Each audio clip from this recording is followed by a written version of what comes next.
Halo, assalamualaikum warahmatullahi wabarakatuh. Welcome back to my channel. Apa kabar teman-teman semua? Semoga hari ini kalian dalam keadaan baik-baik saja.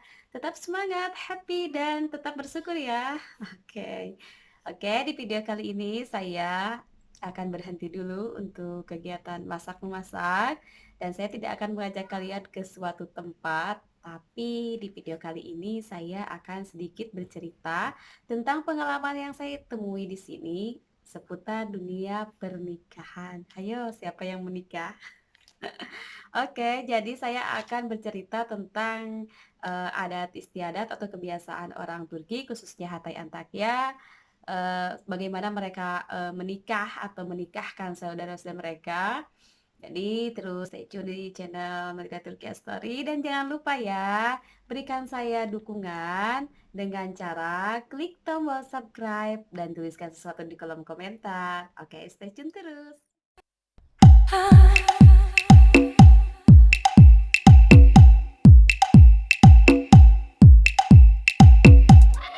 Love. Subrek, subrek, subrek. Nadira Türkiye Story. Oke, jadi langsung saja ke topik bahasan pernikahan. Jadi bagaimana sih orang sini itu cara menikahnya?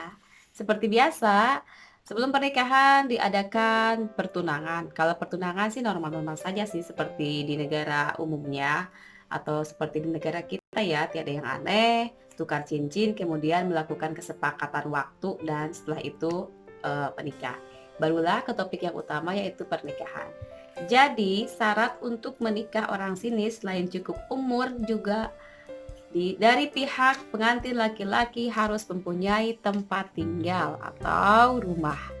Dan si calon mempelai perempuan harus membawakan seserahan. Jadi agak sedikit terbalik ya, kalau di Indonesia khususnya saya dari Sunda, serahan itu akan dibawa dari pihak pengantin laki-laki. Kalau di sini seserahan akan dibawa dari pihak perempuan. Berupa apa saja sih seserahan itu? Barang-barang serahan itu adalah alat perkakas alat perlengkapan rumah seutuhnya. Jadi bagaimana kalau rumah itu terdiri dari 2 ruang tamu, 1 dapur, 2 kamar tidur, dan 1 kamar mandi, itu semuanya harus diisi perlengkapan sekumplitnya dari pihak calon pengantin perempuan gitu. Jadi misalkan kalau di dapur itu apa saja sih yang dibutuhkan? Ada mungkin kompor, ada juga mungkin mesin cuci perabotan, terus juga lemari dan pokoknya sekumplitnya. Lemari es atau mungkin juga piring, gelas, pokoknya sekumplitnya itu harus diisi.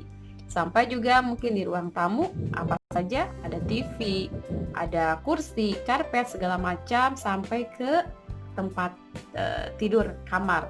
Jadi di kamar itu juga harus semuanya dibawakan mulai dari hal yang paling umum seperti tempat tidur, mungkin toilet atau lemari pakaian, itu kan sudah umum. Ada juga yang paling kecil mungkin handuk ataupun keset, itu harus dibawakan dari calon pengantin perempuan. Adapun si calon pengantin laki-laki yaitu tadi dia menyiapkan rumah kosong atau ya maksudnya tempat tinggal. Oke. Dan untuk yang kedua adalah acara seserahan. Jadi acara seserahan itu kapan sih? Kalau di kita kan mungkin bebarengan ya, ketika si calon mempelai laki-laki mau datang ke tempat acara resepsi pernikahan perempuan, mungkin di waktu itu juga akan dibawakan seserahan. Jadi kalau di sini tidak seperti itu. Seserahan akan dibawakan sebelum acara pernikahan atau sesudah. Jadi acara pernikahan sama pesta henna selanjutnya ke pesta resepsi itu berbeda waktu dan berbeda tempat. Jadi ada juga yang setelah menikah kemudian mereka mengadakan seserahan, ada juga yang sebelum menikah mengadakan seserahan. Bagaimana sih seserahan itu sendiri? Seserahan akan dibawa oleh mobil pickup, mungkin sampai 3 mobil atau 4 mobil, dan diiringi dengan musik tradisional seperti gendang gede. Kalau menurut aku sih itu seperti bedug ya.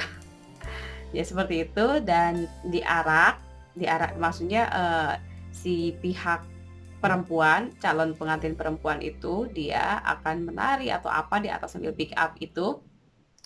Tapi, mereka tidak memakai baju resmi ya, memakai baju biasa aja, mereka membawa barang-barangnya dan langsung menyusun barang-barangnya.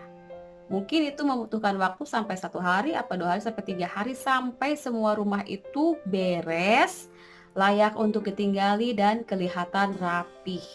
Tuh, gitu. Dan, untuk yang kedua adalah, tempat menikah. Jadi kalau tempat menikah itu tidak di rumah si mempelai perempuan ataupun tidak di suatu tempat, yakni terserah kita yang mau menikah, melainkan negara sudah mempersiapkan kantor catatan sipil. Jadi siapapun itu yang mau menikah, apapun agamanya, sudah ditempatkan tempat khusus di sana. Jadi tidak bisa tuh yang diundang ke rumah petugas dari catatan sipil atau ke masjid atau ke gereja, tidak bisa. Jadi kita yang akan datang ke kantor catatan sipil dan kita menikah di sana. Jadi bagaimana setelah menikah? Setelah menikah itu si pengantin perempuan pulang ke rumahnya dan si pengantin laki-laki juga sebaliknya pulang ke rumahnya. Oke. Dan kemudian mungkin setelah pernikahan itu akan dilaksanakan pesta henna atau pesta henna. Mungkin tidak jauh sih, beberapa hari dari setelah pernikahan, ada yang 1 minggu, ada yang 3 hari, jadi tidak jauh jaraknya dari hari pernikahan. Dan pesta henna itu apa sih? Jadi pesta henna itu kalau saya tanyakan sih ke orang-orang yang sudah menikah ya atau ke orang-orang tua, mereka kebanyakan jawabannya sama. Oke, jadi di pesta henna pengantin boleh memakai gaun yang berwarna-warni dan itu biasanya hanya dihadiri oleh keluarga saja sih, tidak banyak, mungkin ya teman atau pokoknya kerabat-kerabat saja, karena memang intinya pesta henna itu adalah pesta melepas lajang ya, apa ya kalau di sini itu untuk perpisahan dari keluarga besar dan mengantarkan mereka ke keluarga yang baru, seperti itu. Terus apa saja sih di acara itu? Di acara itu kita cuma duduk melihat kedua mempelai, mungkin salaman kepada keluarganya, dan kita berjoget sedikit untuk menghargai kedua mempelai. Walaupun tidak bisa ya, cuma bangun saja dan menggerakkan badan. Jadi ada lagi yang paling saya heran. Menurut saya ya, karena saya di tempat saya itu tidak seperti itu, adalah setiap undangan tidak diwajibkan membawa amplop ataupun hadiah. Jadi cukup datang, duduk, dan pulang, seperti itu.